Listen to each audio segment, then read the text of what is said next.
A new era begins on the Creepy Fox YouTube channel, featuring all new, never-before-heard scary stories you won't find anywhere else.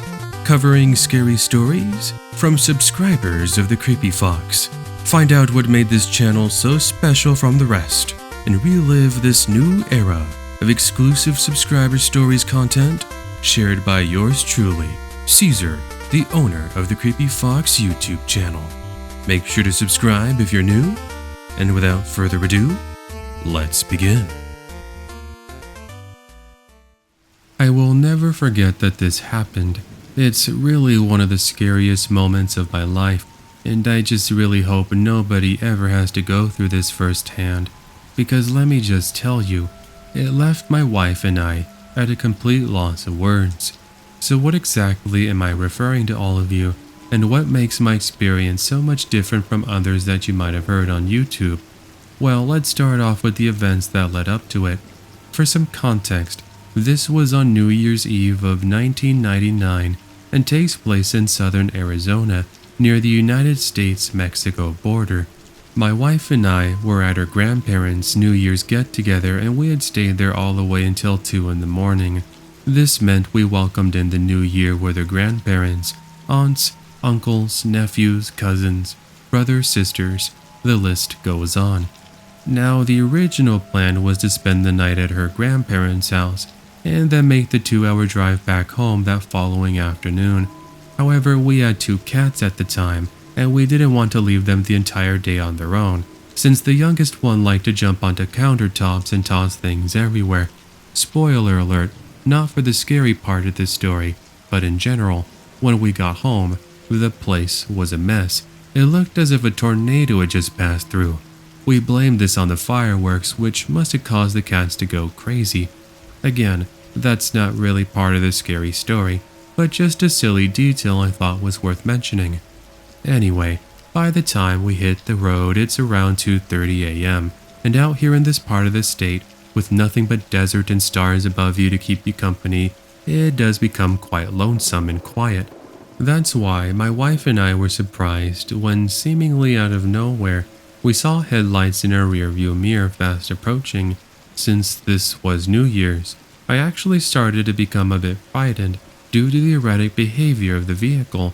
I could see it kept swerving back and forth between both sides of this 2-way road. We started thinking, perhaps the driver was intoxicated and drunk, and it's at this moment that my wife recommended we drive off to the side of the road into the desert so whoever was driving could just pass us. That's what we started doing. I put on my hazards and drive to the side of the road, but then for whatever reason, this vehicle does the same exact thing. They begin to slow down, and then come to a stop a few yards from our vehicle. This was really strange. Why would they come to a halt as well? Whatever the case was, we stayed stationary for about 15 seconds, and then we decided that we were just going to move on. The vehicle, which I could now get a better look at, being a truck, picks up their pace and begins to follow us yet again. This time, they got closer and even managed to lightly tap the back of our bumper. My wife is freaking out at this moment. Meanwhile, I'm trying to keep my composure and be brave. Don't get me wrong, part of me wanted to get out of the vehicle and punch whoever this driver was, but I knew that could have been very dangerous, as road rage is a very real thing. Also, this was during a time when cell phones weren't really something you saw with people, so it's not like we could have called for the cops or something. At any rate, this following our vehicle thing continues on for about another 2 to 3 minutes, and then out of nowhere, we hear something that sent shivers down our spine. 2 very loud bangs that we would later determine came from a gun. My wife and I ducked our heads as after the loud pops, the truck finally ended up passing my wife and I and storming further down the road, finally disappearing and bringing our crazy ordeal to an end. To cut a long story short, we had the police investigate our encounter with these creeps in the truck, and we gave them the approximate location, the time, and our best description of their truck. But sadly, since that evening, we have never been given an update, nor have we been given a sense of closure, if you will. It is very possible that it was either one, drunk people, or two, maybe perhaps it was the cartel. One thing is for certain, however, it really gave us quite the scare, and thankfully since that nightmarish evening, we have never had anything remotely as frightening like that happen to us again, and we just hope that it stays that way. The following story that I'm about to present to all of you comes from the perspective of our friend's brother. He used to study in IIT Madras and is currently in Tata Motors. By the way, this takes place in India. Now here is that story. My friends and I were finally ready to get back to their homes to celebrate New Year's Eve. They went in one car, but due to some medical issues, one friend did not come with us.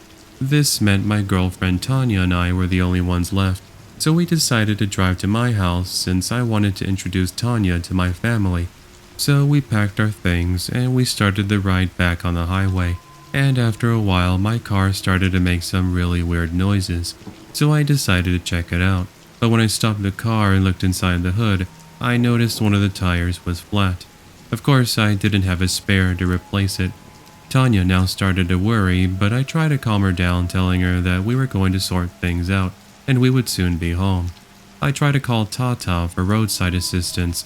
They picked up and said that due to some issues, they were running short-staffed on support agents and they wouldn't be able to get to us for at least 4 to 6 hours. I told them to please make the process faster, and they said they were going to do the best they could.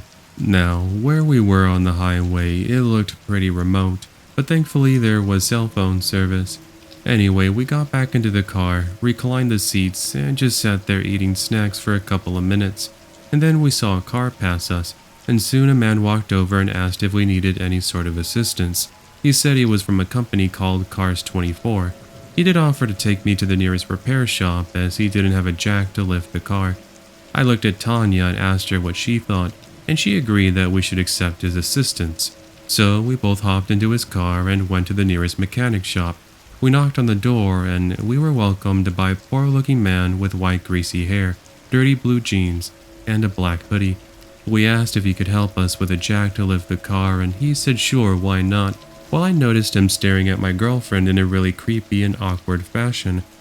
"You're very lucky to have such a beautiful girlfriend," he muttered under his breath. Meanwhile, I'm starting to grow a bit concerned, wondering exactly if he was really the right man for it or not. And then suddenly, I heard Tanya shout at the top of her lungs, as the driver who brought us here initially tried to grab my girlfriend by the wrist. It's at this moment it's revealed that this was all a trap, and now my protective boyfriend nature is kicking in. I asked him what he wanted, and he says that we are to hand over all of our valuables, and then he was going to let us go. All I had on me was some cash, which wasn't enough, as he now tells me that he would take my girlfriend instead. That made me pretty furious, so I grabbed the nearest iron rod I saw and told him to back off, but then he does something insane. He runs at me, and I instantly whack him in the face, which drops him straight to the ground. The old man, the one with the white greasy hair, now attempts to come at me with a switchblade, but with some effort I do manage to fight him off as well. My girlfriend and I now booked it into the woods, and we hid behind a bush as we can see them running after us. They were inches from finding us, and I can remember just praying to God hoping they were going to leave. They did, but we must have stayed there for about 2 hours hiding, until I received a call from Tata. They asked me that they had reached the location of my vehicle, but of course they couldn't find us. I asked them to give me the license plate number, and I felt relieved knowing that they had made it. They said that they would pick us up, and all we had to do was actually step over to the highway. Reluctantly, we checked our surroundings and made the scary and anxious long walk back to the highway, and we finally felt safe. This is where we saw a truck with its headlights on, and we realized it was the vehicle that had called me. We got towed to the nearest town to get the car fixed, and we celebrated New Year's with the family in peace. That was the end of that scary evening. Since then, Tanya and I have gotten married, and we have 2 kids.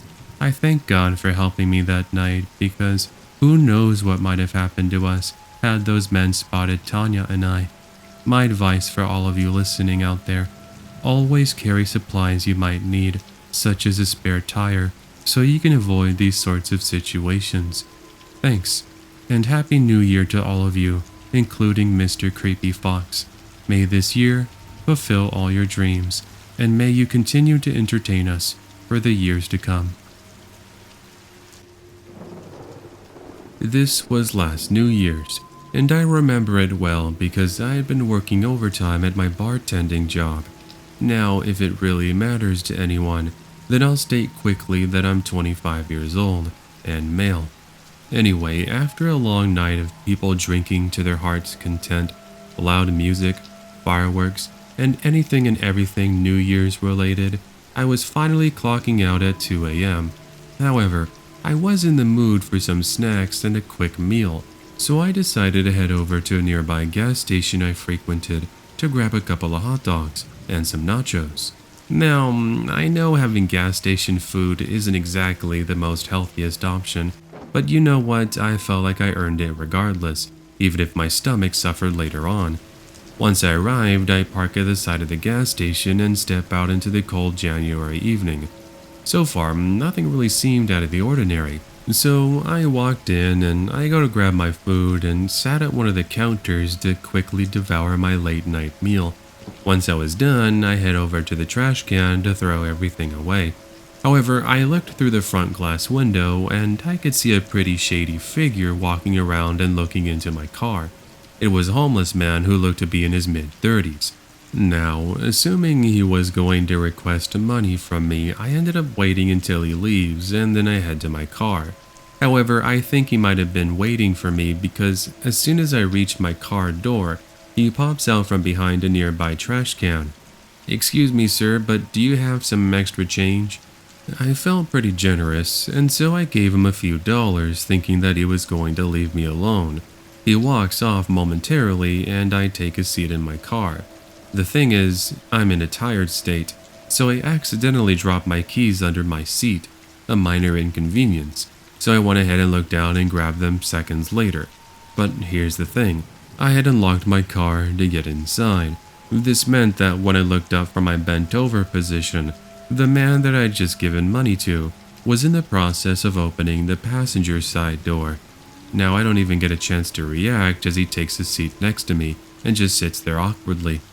"Hey, you need to get out. I need to go home." He didn't respond with any words.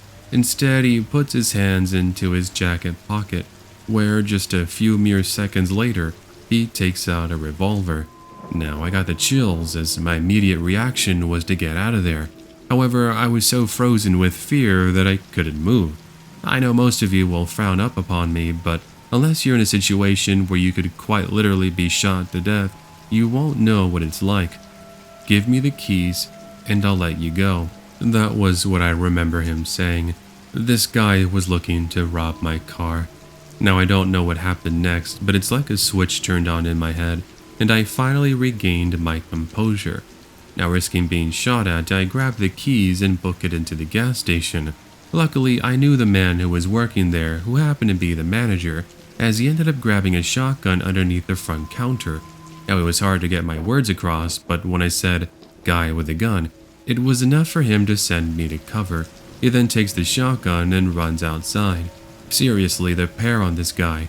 Anyway, at this point, I'm peeking from inside of the gas station, and I can see he has this thing pointed directly at the man who tried to rob me. Now what happens next is the guy with the revolver runs away like a scared cat. Once he was no longer in sight, I ended up calling the police, and they searched the immediate area. They didn't find him that evening. However, he was caught a few days later after they reviewed the security footage. This was something I found out when I went to the gas station the following week. And thus, that was the time I was about to be robbed at a gas station at gunpoint, until I was saved by the cashier. So thank you, friend. I owe you one. Okay, so anyone who grew up in the 90s knew that when it came to having fun and keeping yourself entertained, it often meant being outside. Sure, there were video games, but honestly, kids were often seen playing soccer with their friends or at the mall hanging out. I was a bit different. You see, my friends and I were always looking for fun and excitement.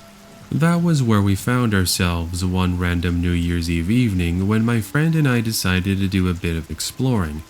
Now, I guess I should give you some background context, otherwise this story is going to feel a little bit out of place. I was roughly 17 years old, and it was going to be the final winter break. I was going to hang out with my friend. She was going to be moving out of the country to attend college the following May, thus we wanted to welcome in the new year with something different, something kind of dangerous. You see, growing up in the Philippines, you often hear various stories of haunted locations. Now, no, the story is not going to go into something paranormal, but it does give you an insight to what kids are told growing up. Avoid certain areas, otherwise the big old ghosts are going to haunt you. I think more than anything it's to keep the kiddos from entering areas that they say don't trespass on. Not that we ended up listening. Anyway, this evening my friend and I met up at my house around 6 p.m. and to celebrate the new year we wanted to go ahead and explore this area called Laguna Creek. It's known for its abandoned homes and neighboring haunted road. There was quite a lot of dark history, but again my friend and I were used to these sorts of things. So we went ahead and hopped into my Jeep with a couple of flashlights, as well as some knives, and we make the 25-minute drive into the neighboring jungle. Now you did have to do a bit of off-roading since the roads weren't exactly paved. That meant the chances of you finding cars was going to be less likely, let alone any signs of people. Nevertheless, we did reach Laguna Creek, park next to some trees, and we began looking around the dilapidated buildings. What we found was pretty eerie. Apart from debris and graffiti, we did stumble into human remains. Some skulls were lying by themselves, which really added to the overall feeling of doom. But it's 20 or so minutes later we are interrupted by somebody's voice. "Hey, what are you two doing out here? This area is off limits." My friend and I look around the surrounding darkness, and out from nowhere walks a man with an assault rifle and a flashlight. At first we thought maybe he was a military personnel, but he didn't have any sort of recognizable uniform. Even so, we thought that we were now in trouble, so we booked it back to the car before he could say anything else. The thing is, our ordeal wasn't exactly over just yet. You see, by the time we made it into the Jeep and start driving out of there, a couple of more men step out from the nearby jungle. Looking through the rearview mirror ends up revealing more men holding onto assault rifles. Now, no lie, they now start to fire rounds in our general direction, as one of them ends up hitting the back window, which completely shatters it. In fact, I can still remember the sound of ricocheting metal, as I feared my friend had been shot, but thank God that none of us were. Anyway, to say we were scared was one of the biggest understatements of the century. Once we made it back into the city, we stopped at a gas station to get the full extent of the damage. Apart from the back window, there were a bunch of gunshot holes in the back. You could see a few casings too. We did end up telling the local police department about it, and they told us that they were going to investigate it. But unfortunately, I don't remember anything turning up, but we did get quite a scolding from our parents. Nevertheless, we never found the reasoning as to why those men fired at my friend and I to begin with, but we do think that we might have stumbled into somebody's secret meeting spot, perhaps for arms trade, or drug trade too. By the way, soon after that happened, the city deemed the area off limits, and they warned anyone from traveling or exploring that area at all. When most people talk about their New Year's experiences, they are normally going on about the parties, being around family and friends as you welcome in a new saga of your life. Who had any clue the start to a new year was going to be quite a strange and bizarre one? It was New Year's 2005, and I was going to visit a friend to celebrate the new year. My friend lived about an hour outside of my small Louisianan town. I guess you could say he lived out in the middle of nowhere. Once you left the city limits, you're driving in the countryside with dirt roads. Honestly, if you didn't know better, it was quite easy to get lost out there. However, I had made this drive in the past, so I wasn't exactly too worried. Well, I guess I do sort of lie. You see, the problem had been that I left a little bit later as I had been busy with my work. By the time I was on the road, it was 7 p.m. It also didn't help that it had been raining that night. but luckily I had my GPS system to guide me. So everything had been going pretty normally. I was driving down the roads I was told to go on, rain was hitting my windshields, and trees were surrounding my vision, and eventually my headlights shined upon something. Someone, I should say. A woman was standing next to a dark blue minivan. I thought to myself, perhaps her van had broken down out there, but what a terrible spot for this to happen in. Regardless, I pull up next to her and then I say, "Hey miss, are you stranded out here? What happened with your van? Do you need me to call someone?" She responded with, "No, that's okay. Can you come outside and help me? I just have to switch the tire, that's all. It's in the back," she said. I agreed to help her, even though something inside me was telling me that there's some really bad vibes going on here. Sure, she looked innocent enough, but to be waiting out there in the rain, it really looked like a setup to a scary movie, or if I was about to be jumped. I mean, as far as I could see, her tire did look to be okay, but maybe that's just because I know nothing about cars. Anyway, I told myself I was being too paranoid, but just in case, I grabbed myself some pepper spray from the glove compartment, and then I head outside. Here's when I first noticed something. Even though it had been raining and it was dark, my headlights were still shining into the woods next to me. This was where I could have sworn I saw movement, almost like a hooded person had taken a peek from behind a tree, only to quickly move back to cover. "Hey, did you see something in the woods just now?" I curiously said as I looked into the dark. "Nah, you're probably just imagining things. Come on, it doesn't take too long to switch a tire." I walk with her over to the back of the van, and then she just opens it. Once it was open, I'm able to see it's empty. No tire of any sort. I was confused, so I turn around, and that's when I see it. She's got a hold of a syringe. I freaked out because she was just a few inches from poking me with it, but I do manage to jump out of the way at the last second, and what I hear her say next was just super creepy. "Get her." Those were the words she chose to shout out, as two hooded figures jump out from behind some trees. One has a baseball bat with nails stuck in the end, and another has a large knife. By this point, I'm already booking it back to my car, and once I was in there, I floor it as the last thing I'm able to see or hear are the three jumping into their van and driving into the woods. That was pretty much all there was to that experience. I made it to my friend's house less than an hour later, albeit with quite an adrenaline rush. My friend told me that this was the first time he had heard of something like this happening out there. Many years have passed, and since then, I have heard of similar encounters. Criminals will use somebody to bait you in at the side of the road, only to be waiting for your kindness to kick in. Thus, if there is any advice I would give to all of you, it's going to be this. Be super careful with who you stop for. Make sure that before you leave the safety of your vehicle, you've scanned the immediate area for any sorts of threats. Then again, I guess you could just call for help via your cell phone and wait inside your vehicle. A new year, a new me, an opportunity to start fresh. I mean, why not? Everyone else does it. But unlike my fellow human beings, I don't exactly stick to routines. I mean, let's face it, most people just claim to start fresh, only to quickly drop back to the same thing the following week. While none of this is really important to what I'm about to tell you all, it does give you insight to just how strange this whole notion of New Year's is. With that said, I'm going to take us all on a nostalgia trip back to many, many years ago, to the wonders of the early 1990s. Here's my scary Home Alone story. To begin, I lived in a pretty boring town in the middle of Oklahoma, and it's here I lived in a neighborhood where everybody pretty much knew each other.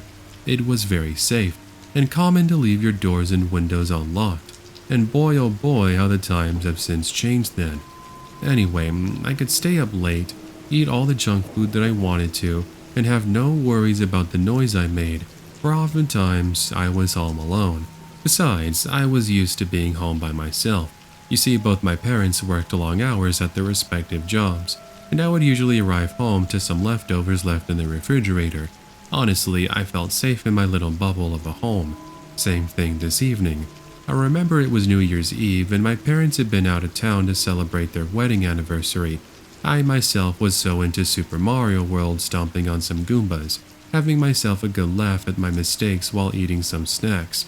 However, in my quest to save the princess, I remember I kept hearing strange sounds outside my house.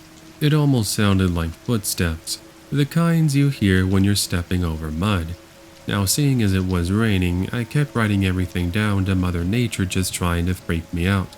But then I remember as I was about to beat up one of the castles, the glow and static of my little TV was suddenly interrupted with darkness. This was accompanied by the lights in my room going dark. A power outage, I thought to myself? Well, how could that be? Sure, there was quite a bit of thunder and lightning going on outside, but when I looked outside my second-story bedroom window, sure enough, the power was out. I was annoyed, but thankfully my dad had shown me how to reset the circuit breaker. This would require me to go into the basement, which I always obviously despised. So anyway, I went ahead and leave the comfort of my blanket and pillow fortress, and I started to tiptoe my way down the stairs. Once I reached it, I was hit with a blast of cold air. I couldn't find the source at first, until I noticed that one of the living room windows was slightly open ajar. I sorta had to do a double take, but I told myself I was just forgetful since I hadn't been down in the living room since that morning. So I closed it, but then I noticed that the dry, muddy footprints on the ground weren't belonging to mine. I got the chills since I knew for a fact that I hadn't gone out there. This was when I started to connect the noise from earlier, but it couldn't be that somebody was in here, right? After all, I quickly hid behind a couch and listened in, but there was nothing. I must have waited there for a solid 10 minutes, and then I realized that I must have gone outside and just forgotten about it. Anyway, there was still the deal of the power. I head down to the basement, turn the power back on, and halfway up, I hear it. Footsteps. Again, I started to panic. I know for a fact I'm supposed to be home alone, thus who or what could be making the noise. By the way, I should mention that this story isn't a paranormal one, but at the time I honestly thought that my house was being haunted. Nonetheless, I grow the courage to grab a golf club from the basement, and then I start sweeping each and every room. I was unable to find anything. This was the point where I thought that maybe perhaps I was just going crazy. So, tired and stressed from my possible over-imagination, I head back to my room and try to get some sleep. It's now approximately 10:30 p.m. Boring for New Year's, I know, but it couldn't last until midnight. Fast forward to around 2 a.m. A new year, a new me. Well, I now had the sudden urge for a glass of milk, so I head downstairs, and right as I'm about to enter the kitchen, I see them. While the fridge is wide open, there's what looks to be like a man sitting next to it and drinking out of a milk carton. I freaked out, and instinctively I yelled something like, "Dude, what are you doing in my house?" But instead of getting the request I so angrily requested in that moment, the guy gets up, turns around, and I'm able to get more details. He was a local homeless man who I had seen on various occasions. But what was he doing in my home? That was something I couldn't explain. Not that I was really looking for one, because he was now holding on to one of my parents' kitchen knives. I remember his eyes became like one of an insane person as he started to laugh with a creepy tone. He then started to reproach me without saying a single word. Well, you bet your bottom dollar I booked it upstairs, as I'm able to hear his heavy footsteps start to chase me. Now instead of going to my room, however, I go over to my parents' room, which had the only phone in the house. I lock myself in there as I now start to hear the pounding of his fists echo against the door. All of this time, mind you, he hasn't said a single thing, apart from just the strange laughing and the heavy breathing. So now you might be thinking to yourself, what did I do next? Well, luckily my dad had a shotgun under the bed, which I just remembered in that instance. This seemed like the perfect self-defense tool. So I grab it and then get on the phone, where I immediately dial 911. Now, seeing as it was New Year's, you can imagine police were going to be pretty busy that night. That's why I was expecting for them to take their time. But all it took for me to say was "crazy guy with a knife" for them to send officers in no more than 3 or 4 minutes. But let me tell you, those 3 to 4 minutes felt like an absolute eternity. Now, not knowing if this dude was about to bust down the door was one of the more frightening things about the whole entire process. But at last I look out my parents' window and I see 3 police cruisers make their way onto the front lawn. "Hurry, there's someone in my house. He has a knife. He's trying to break into the room," I told them from the second-story window. The officers went into fight or flight. With no other way in, I remember hearing them bust down my front door, and then a bunch of yelling. "Put the knife down!" I hear one of the police officers yell in desperation. I then heard the distinct sound of a taser going off, and I can hear the man struggling, where soon officers told me that it was safe to step outside. When I left the safety of my parents' bedroom, I went into the living room to talk with the police. It would only be until later that I learned that calling the police officers that night ended up being a good thing. As it turned out, this wasn't the first time that same man had broken into a home, and he had been arrested in the past for similar actions. Talk about pretty crazy. But yeah, anyway, that was the time that I was home alone on New Year's Eve, and some crazy guy with a knife broke in. After promising to share my story with you for so many months, here it finally is. This was New Year's Eve 2017, and my friends and I are out bar hopping in the cold Oregon winter night. We're having a blast reminiscing about the accomplishments we had achieved that year, as well as talking about all the things that we were looking forward to in the new year. By 2 a.m., my friends have now left the bar, and it's just me waiting for an Uber. My friend Alexis did offer to have her parents drop me off back at my place, but I was sort of out of the way from their home, and I didn't want to be a bother to them. Besides, Ubers are pretty dedicated on New Year's on picking up those out partying and who might have drank a lot, such as myself. Anyway, even though it was late, there is still a boatload of bar-goers having a good time and music playing over the speakers, which appeared as if these New Year's festivities were going on into the sunrise. I decided to wait for my Uber directly across from the bar I was hanging out at a small swing set. Bear in mind, there's not much light in this small area, apart from the light coming from the parking structure behind me, which yes, I know that's just asking for trouble. You don't need to tell me twice. Anyway, while I was on my phone, I began to feel as if I was being watched. I blamed this on my partying. And 2 minutes later, scrolling and looking at all my friends' New Year's posts, I hear leaves crunching all around me. I looked up, making the assumption it's just fellow bar-goers, but instead there's just this dude in a heavy-duty jacket smoking a cigarette and just staring in my general direction. I ignored him and I continued to look down at my phone, which was a big mistake by the way, and just when I thought he had left, I looked up for a brief moment, and he's standing just a few feet in front of me. "Give me that phone, and any money you have on you." I laughed right in his face, which turned his calm and quiet demeanor into one of pure hatred. I suddenly sobered up when he takes out a small switchblade and tells me that if I didn't do as he said in that moment, I was going to be sorry. As you can already picture it in your head, I started to freak out. But thank God I catch a break when I happen to see a large group of people walking over in my general direction. One of them shouted over to me and said, "Hey girl, where have you been? We're still partying, right?" The guy with the switchblade suddenly panicked, realizing that his cover was blown, and he unfolds the switchblade, throwing it into his pocket. He then booked it into the parking lot, where I never saw him again. As for the group of bar-goers, the ones who walked over to me, they said that they had seen the man watching over me and they got a really bad feeling.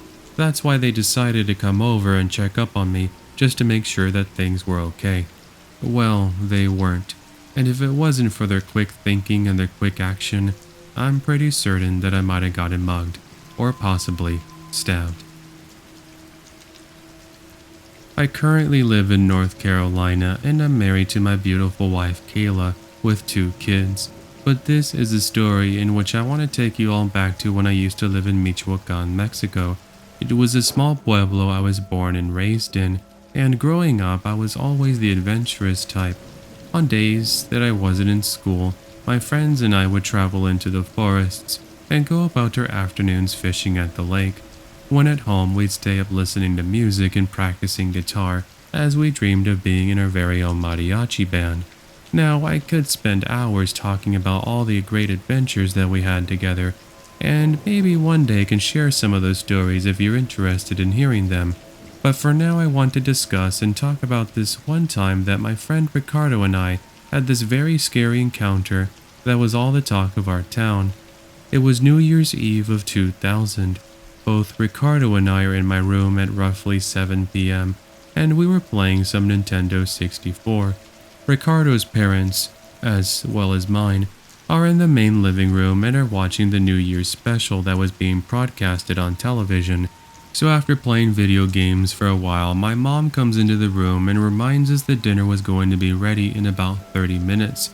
She was making tamales de puerco y pollo, and also champurrado too. Still one of my favorite go-tos for the holidays, by the way. She also said that she wanted Ricardo and I to go to the little convenience store down the block so we could pick up a couple of extra plastic cups, as well as some soda. We sighed at the chore, but we eventually got up from our lazy boys so we could make the minute walk over there. I recall it being a pretty cozy evening, as fireworks could be heard throughout the night, and neighbors were playing music and held their own fun and festivities.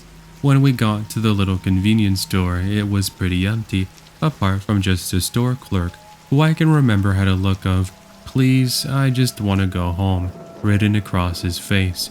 Poor dude. If only he knew about what was going to happen. Anyway, Ricardo and I immediately head to the back of the store where the refrigerators and refreshments are, and we spend the next minute on deciding on what we wanted to bring back to the party. It was while discussing, I happened to look toward the front window, which I had a perfect view of. There was somebody in your typical dark hoodie with the hood over their head, pacing back and forth, and appearing to be acting almost paranoid-like. I pointed him out to Ricardo, and we just made the assumption he was one of the local drunks who had been out drinking or something. We now made our way over to the aisle of chips, as I wanted to get some sabritas to munch on for when we resume our gaming session. This was when things were about to pick up. We suddenly heard the chime of the front doorbell ring, and just like that, someone is yelling at the cashier to open the cash register. Ricardo and I hid behind a display, and we could see the hooded figure I just mentioned as he's grasping onto a large knife and giving these commands to this cashier, who's got this look of absolute panic. Now, under normal circumstances, any normal person would have just stood there and hid, but for whatever reason, we both had this rush of adrenaline come over us.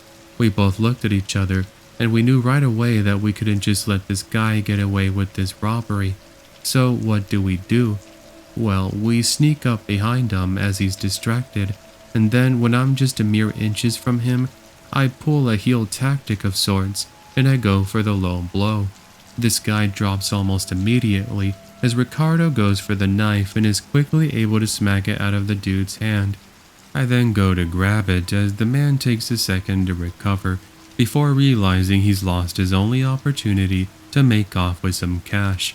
He now books it out the front door as Ricardo and I now give chase. Well, luckily some neighbors, after we yelled at the guy we were chasing, tried to rob the store, come out to assist us and are able to help with restraining the man until the cops arrived to take him away. We were both given an honor by the police department for our bravery, and as I mentioned earlier, everybody in the town talked about us whenever they would see either myself or Ricardo. Even at school, the students complimented us on our heroic deed. Looking back, would I have jumped into action and saved the day? Yes, I would have. In fact, that's one of the reasons to why I became a police officer, where I continue to enjoy a job of catching the bad guys and helping the good people in their time of need. This was 5 years ago during the month of December, when I was in the process of moving to a new apartment on the other side of town. For the first couple of weeks of the month, I did some yard sales over at my neighbor's house, which was across the street, and I was able to get rid of a lot of junk that I had saved over the years. Things such as old textbooks, posters, CDs, furniture, paintings, you name it. Whatever I wasn't able to sell in person, I listed online, and I was able to rid myself of even more. By Christmas, I was pretty much ready to move on into my new place. All I needed to do was wrap up a few more things and have my neighbor assist me with moving a couple of my heavier belongings. On New Year's Eve, the day arrives and we ended up putting things into my neighbor Eddie's truck. We got to my new apartment roughly 20 minutes later, unloaded the first half, and then drove back to my old place soon after that to get some rest. This was when things were about to get quite interesting. When we pulled up into my driveway, the first thing I noticed was that the front door was wide open and it keeps swinging back and forth in the wind.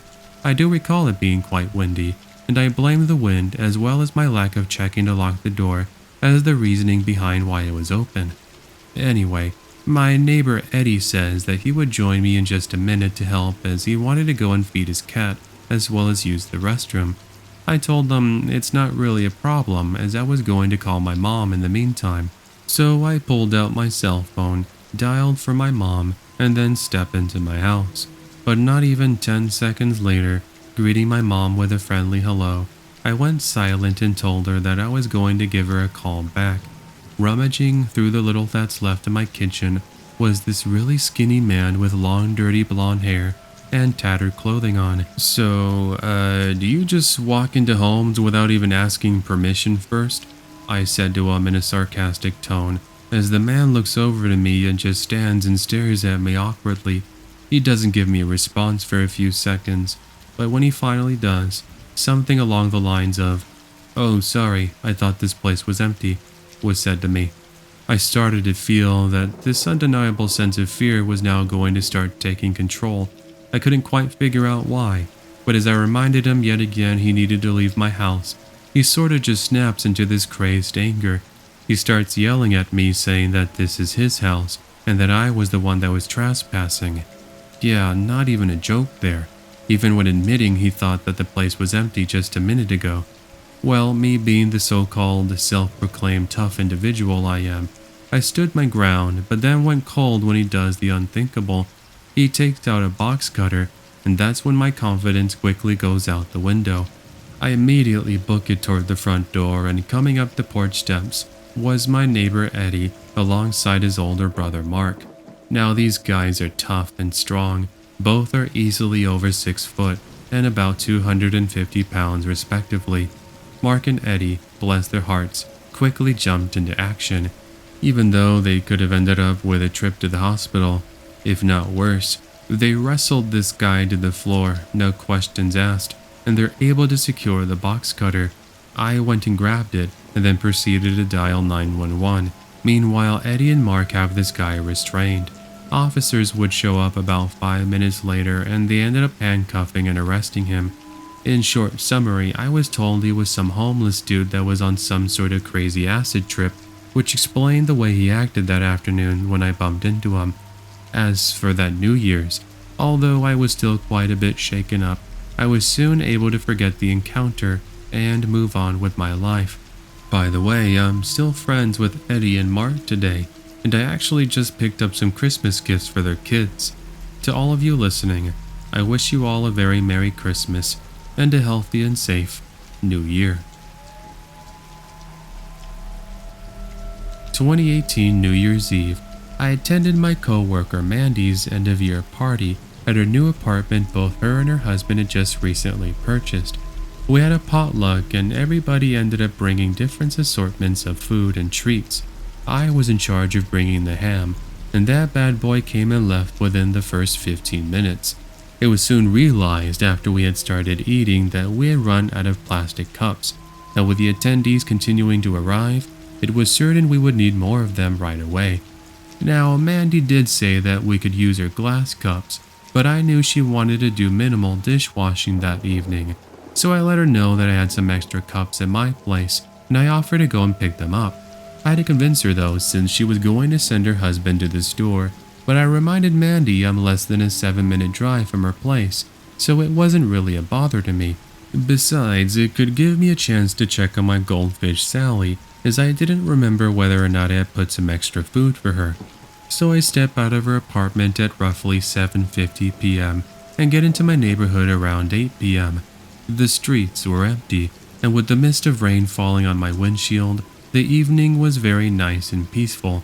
It's just too bad that in the next few minutes, that was going to change. As soon as I entered my house, I can hear footsteps coming from the second story. I do live with both my mom and dad, but both of them were at their own New Year's party, and I was pretty sure that they wouldn't be home until later that night. I mean, I didn't even see the family SUV parked in the driveway. Now, for whatever reason, I decided to go and investigate the noise. Looking back, this was a really terrible idea, and as soon as I reached the top step, I ended up looking to my right, toward my bedroom where the door is open, and I see a figure. Someone's in all black attire, black gloves, and a ski mask over their face, going through my dresser. I remember letting out a yelp, which in turn caught the attention of this home burglar. They now dropped the duffel bag in which they were putting my belongings in, and then walk out of the room toward my direction. I froze for a second, seeing the intruder has a hold of a knife. This revelation had me booking it down the stairs, out the front door, and into my car that was parked in the driveway. I then locked all my doors, drive across the street, and call 911. I advised them of the home intruder. Meanwhile, I'm keeping a lookout to see if they'll end up running out my front door. But they never did. With cops showing up 6 minutes later, handguns and shotguns at the ready, they find the house was completely abandoned. No sign of the intruder whatsoever, apart from the mess that they had made. The police did do fingerprinting and whatnot, but because the intruder was wearing gloves and he was wearing a mask, I, nor them, were able to come up with a conclusion. None of the neighbors happened to have seen the man enter or leave my house, which was a shame considering they might have been able to help. As for what was taken, they made off with jewelry, my Blu-ray player, my dad's PlayStation 4, including some video games, and some extra money my parents kept in a jar. By the way, nothing happened to my goldfish Sally, and as for my friend's party, I just ended up dropping off the cups, and I went back home, where my parents returned just a short time after. Lastly, we determined the home burglar got in through the door in the laundry room, which was connected to our house. That door was having issues with its locking mechanism, and we had never bothered to fix it. We also concluded that in the time I exited my house, this stranger ran out the same way he had entered from, then must have jumped over the backyard fence into the alleyway, and that's how he got away.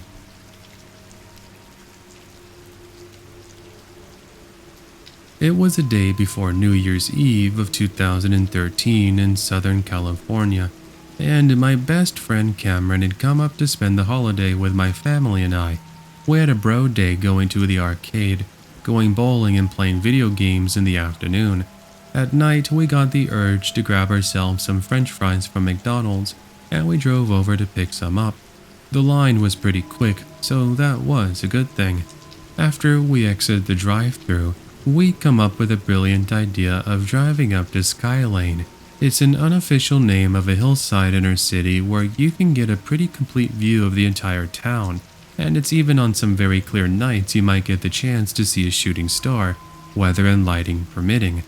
To get there, it's a bunch of twists and turns of dark, lonesome, quiet roads with fancy homes accompanying you along the way. The more you ascended, the less homes that you passed by, and eventually it was just the hillside. When we got there, we saw a young couple who we were guessing were out doing who knows what as they got into their car and left, meaning Cameron and I would have the whole place for ourselves.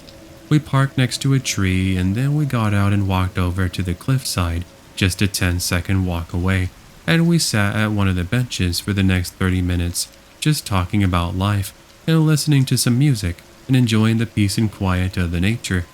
Just a quick side note here, but if you ever get the chance to see your city from such a high vantage point, do it. It's pretty awesome.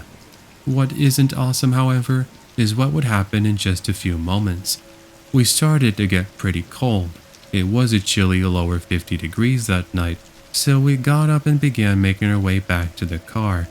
We got in, turned on the ignition, turned around at this dead end to start making our way back, and all of a sudden, this man in a hoodie jumps out from behind a tree, forcing me to step on the brakes and swerve ever so slightly, almost going over the cliff in the entire process.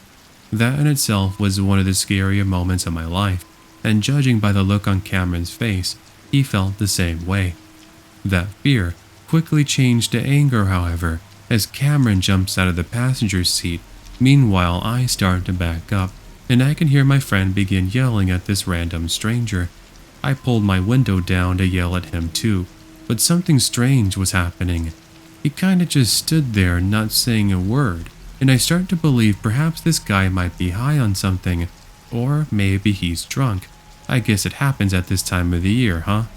Well, anyway, Cameron is now running back to the passenger door when the dude pulls out a knife and starts chasing after him like some sort of madman. He was actually just a few mere inches from stabbing him in the neck, and if it wasn't for his quick feet, I'm pretty sure that things would have ended badly. The man then proceeds to grab the door handle and opens the door, which sends us into a panicked frenzy as he then starts reaching in. Thankfully, he wasn't able to grab either of us, as I pressed on the gas and we left him quite literally in the dust. The last sight I do remember seeing was him trying to chase after our car, but then giving up and soon blending in with the cover of the darkness. We were both so scared that our bodies couldn't stop shaking. That was until we reached the more populated part of the city. We did end up reporting it to police, and we never heard anything back on whether or not they actually found him or not. We still believe he was just some dude that was out of it, and it was just a one-time occurrence since I don't ever recall hearing anything in the news about some guy with a knife going around and chasing after people in that part of the city. In any case, neither Cameron or I have been back there since. New Year's Eve 2000 still stands to this day as one of the more freakier days of my life. For reference, I was 15 years old, and I'm male. That New Year's Eve, we were throwing a family get-together at my grandma's house, a break from the years past that saw our parties take place at our house. My grandma only lived about 10 minutes away from me on the other side of town. It was really quiet in comparison to where I lived. We were at the time living near our downtown district, so being around less traffic was always a nice touch. That night, we were also celebrating my grandma's 87th birthday, which added to our already fun-filled evening. Anyway, we arrived at my grandma's house at around 6 p.m., and I immediately went to join my cousins who had also arrived a short time earlier. In total, it was the four of us, which was perfect for the Nintendo 64 I brought with me. The others already knew the drill and each brought their own controllers. We spent the next couple of hours playing Mario Kart, Mario Party, and Super Smash Bros. As the adults talked, ate, and laughed at all their silly adult jokes. By 10 p.m., we ended up cutting the cake, saying happy birthday to my grandma, and then us kids proceeded to head out into the backyard to get some fresh air. I remember there being a little table set up with some extra snacks and drinks, where we proceeded to bring out the Monopoly board and start playing that for a while. After a couple of rounds, we decided to throw the old football around as we talked and looked up at the sky. Fireworks were already beginning to be shot off by the neighbors, even though I recall it still being half an hour before the new year. As we tossed the ball around, I accidentally made the mistake of throwing the football a little bit too hard. It flew right over my grandma's backyard wall and into the nearby alleyway. Well, that kinda sucked, I told myself. My cousins started to joke that I was such a strong guy, as I tell them I would go and grab the ball and be back in just a second. So I opened the little back door that leads into the alleyway, and I met with the vast void of complete emptiness. The alley was dark, only being illuminated by some lights, with moths flying next to them. I try to locate the ball as I head in the direction I thought I'd thrown it, and all of a sudden I hear a loud crashing sound that makes me almost jump out of my shoes. "Is anyone there?" I recall saying in a nervous tone. Suddenly somebody stumbles out from behind one of the large dumpsters, and I was now face to face with this large dark figure. Details were pretty hard to tell at first because of how dark it was, but as they stepped closer, I got a better look.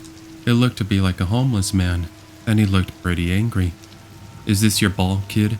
It hit me in the head as I was sleeping.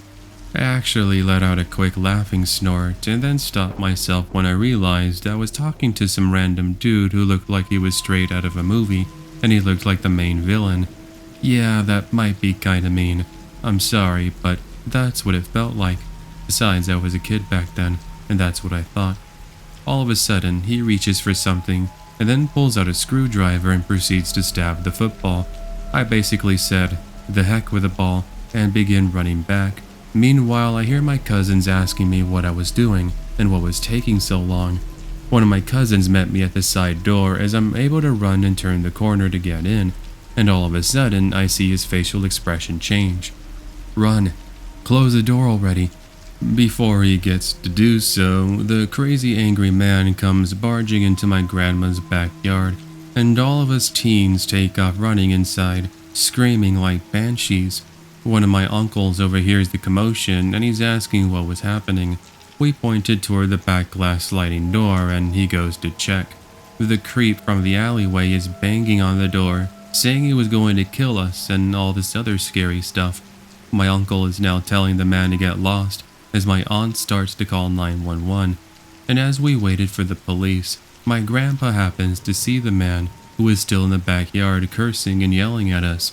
He said he recognized the man as a drug addict who lived in the area, and sure enough, when the police got there, they ended up talking with the man, who by this point had already calmed down a bit. We did return to our party and New Year's celebration, but one thing we did notice was that the police ended up taking him away. I am almost certain he had to have been under the influence of something that evening, because even if the ball had hit him like he said, no normal person in their right mind would come after you with a screwdriver and then wish for your death. Anyway, that's my crazy New Year's story. I sure hope none of you have to deal with something like this in the upcoming New Year's Eve, because there sure are a lot of crazies out there, and you don't want to get them angry. This was New Year's Eve of 2019, and it really makes me wonder about that old saying, being in the right place at the right time. There's also the complete opposite of that phrase, being in the wrong place at the wrong time, but that's not what really describes how I was involved. You see, that evening it was myself and my wife, and we had decided to hang out at this coffee shop that had just opened a couple of months before.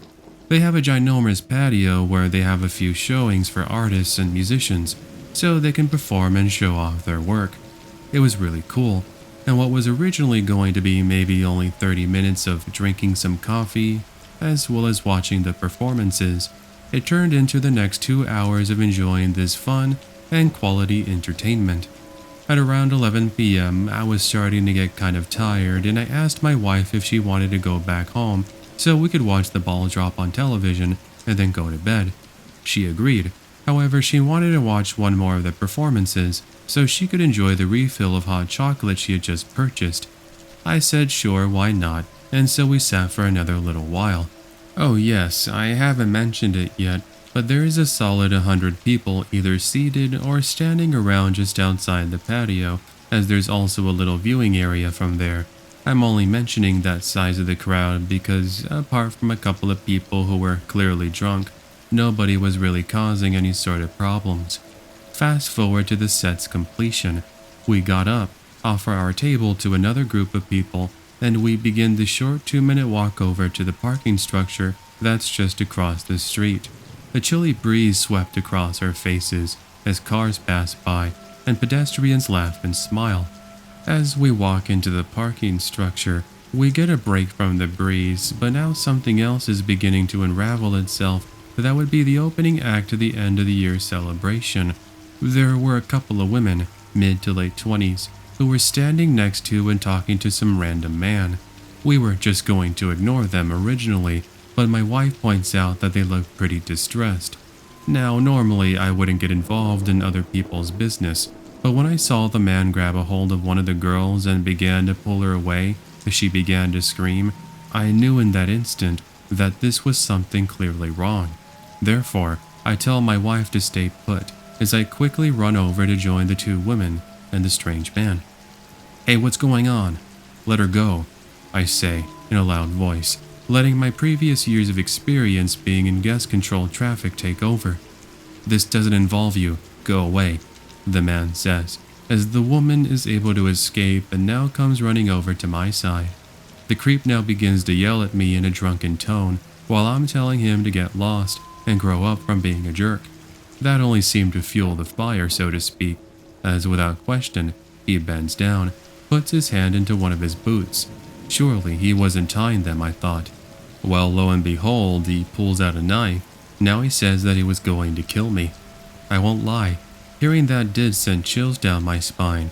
However, I wasn't going to let him get to me, my wife, or these two random innocent women.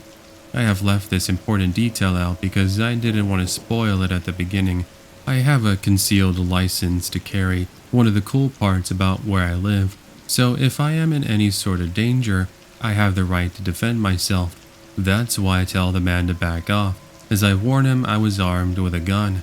I brandish my pistol, not taking it out of its holster, mind you, which thank God flipped the switch in this guy's head. He suddenly begins to apologize, and he says that he was actually just messing around with us, before I now tell him that cops were going to be involved. The man runs away, because obviously he wasn't man enough to face his errors, as both my wife and I talk to the women who started to cry. They tell us that the creep began to catcall them and was stalking them as they walked about. They were heading to their car to head home, and that's when the guy suddenly came up to them in a rush. We would end up reporting the incident to the police, who did a search of the area, and after receiving our tips, as well as tips from others who saw the man, they do manage to catch up to him. Thankfully, he was arrested without further incident or any sort of violence involved. Those two kind women couldn't stop thanking us after that, to which I just told them I was doing my job as a good Samaritan. Now, I'm not saying that you should play hero all the time, as if you aren't well protected, you could possibly get yourself hurt.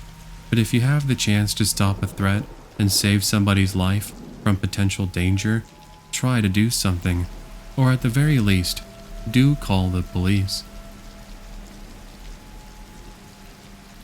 I'm here to share my experience I had in 2009, that even all these years later has ultimately left me with a scar, if you will, in my brain's memory bank. You just never really know what life is going to throw at you. Honestly, I'm not exaggerating when I say I may not be here if things went differently. Let's get into it before I babble even further. That night I was hanging out with a couple of my best friends. We shall refer to these buddies of mine as Jaden and Benjamin. Both of them are still friends with me today, and we originally met in elementary school. Yeah, how cool it is to still get along with your childhood friends. That night on New Year's Eve, our plan was to hang out at Benjamin's house, watching movies, eating delicious food, and counting down the new year. At around 11 p.m., we came up with the idea of walking outside and heading down this little trail that leads you toward this really nice opening, which was next to Benjamin's house. At this said opening in the tree line, you get an amazing skyline view of our entire city. It's a roughly 10-minute walk, and sure enough, when we arrived, there was a couple of Benjamin's neighbors. They were really cool as we sat together with them, talking and sharing some sodas we had brought with us, along with a cooler. Yeah, sodas, not alcohol, as we're straight-edge kids.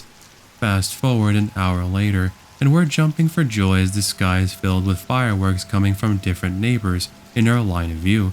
It's at this moment I'm thinking to myself, wow, what a great decision. If I would have stayed home, chances are I would have just been in my room, staring at the walls. My friends had the same mentality as we now started to settle, and we continued to talk about our goals and dreams. The neighbors I mentioned had bid us adieu now, and they had returned back down the trail, presumably to get some rest. Now, so far you might be thinking to yourself, nice, some good friends enjoying their primetime years. What could possibly go wrong that makes this evening scary? Well, at around 1 a.m., we ended up hearing these really loud pops coming from further down the trail. At first, we thought maybe perhaps they were firecrackers and kids messing around. However, the second barrage of pops had us thinking otherwise. They sounded more like gunshots, and now our laughter had turned into silence. Was there somebody out there with a gun?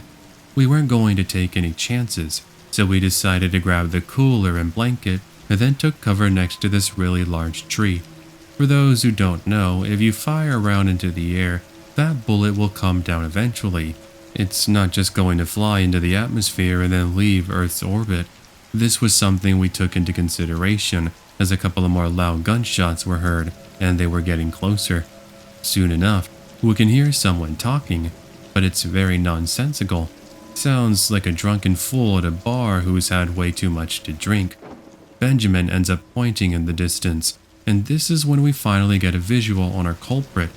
There is a random man stumbling around with a beer can in his hand and a pistol in the other.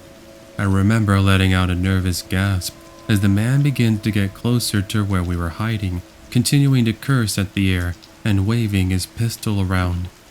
"Be quiet and wait until he's gone," Jaden whispered as Benjamin pulls out his cell phone and texts his mom and dad to call the police. Surely, if he had tried calling 911, the man might have heard us whispering or had seen the light from the cell phone, and that's why Benjamin had to make sure to hide his phone's screen light to the best of his ability and ensured it was set to silent. These moments of waiting and uncertainty felt like an eternity as we waited for the arrival of the police and our evacuation. Now, all this waiting, the dude is still walking in our general direction and yelling at some imaginary individual. Just when it seems that he's about to walk away, however, we hear another gunshot and then a ricochet that sends chills down our spine. The man had shot directly at the tree that we were hiding next to. Some wood chips fell on us too, as we now take a look at each other to ensure that none of us have been shot. Thank God that we were left without a scratch, but one more scare like that and we were bound to scream in complete fear. No more gunshots were fired, and instead the man finally begins to walk away and head down the opposite direction that leads you further into the wilderness. A minute later, we are able to hear police sirens and a helicopter in the distance, as well as what sounds like talking. It was the police, and they were here to rescue us. Sure enough, they locate our sorry selves and are able to get us to safety. My parents had already arrived as well as Jaden's, and there's now this small police task force beginning to form their mobile station. The whole neighborhood was evacuated, and about an hour later, the all clear was given.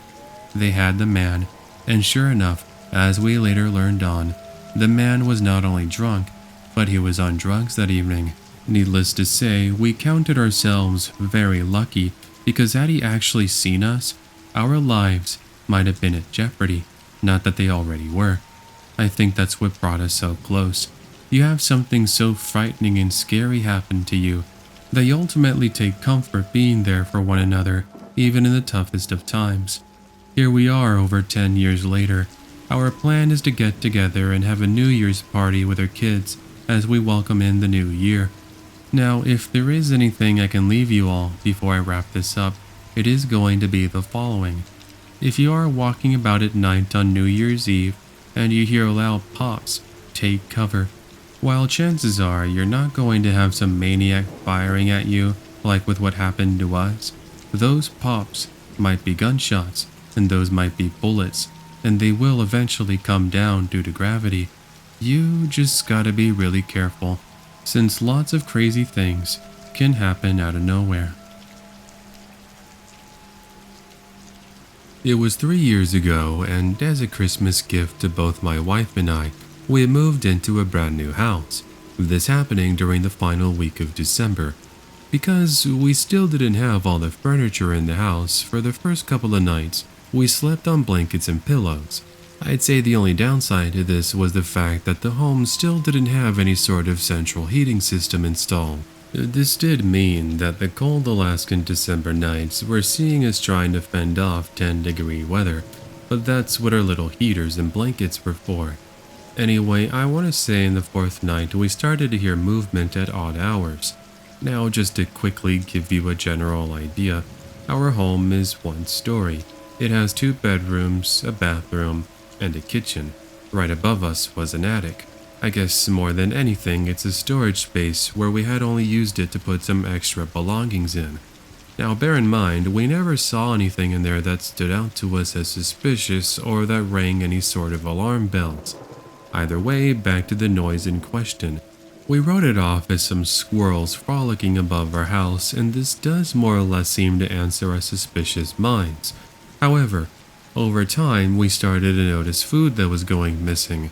Not only that, but blankets, toilet paper, water bottles all seemed to disappear into thin air. By this point, we had set up some CCTV cameras, because my wife was going on about how her house was haunted. Now, if only that was the case, I think I would have been a little bit more relieved by that. But I digress. One night was the turning point in our creepy happenings. Both my wife and I were sound asleep, but I woke up thirstier than a man in the Sahara Desert, so I went ahead and put on my slippers and head into the kitchen. But here's the thing. Before entering the kitchen, I was able to hear what sounded like somebody scrambling around, like when you catch a cat off guard and it gets scared, and it runs away. "Honey, is that you?" I called out to my wife, thinking that she was in here, but there was no response. I was thinking about it at first, and I thought maybe my wife was playing a prank on me, but that was impossible as I'd just seen her moments ago. So I write this off as my over-imagination and I go to pour myself a glass of water. Seconds after that, I notice in my peripheral vision what looks to be like a figure begin to crawl into my living room. I freaked out so badly that I grab a kitchen knife and I start to yell.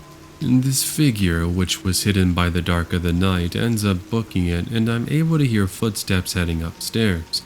I chase them, but by the time I'm up there, the noise is now inside of the attic.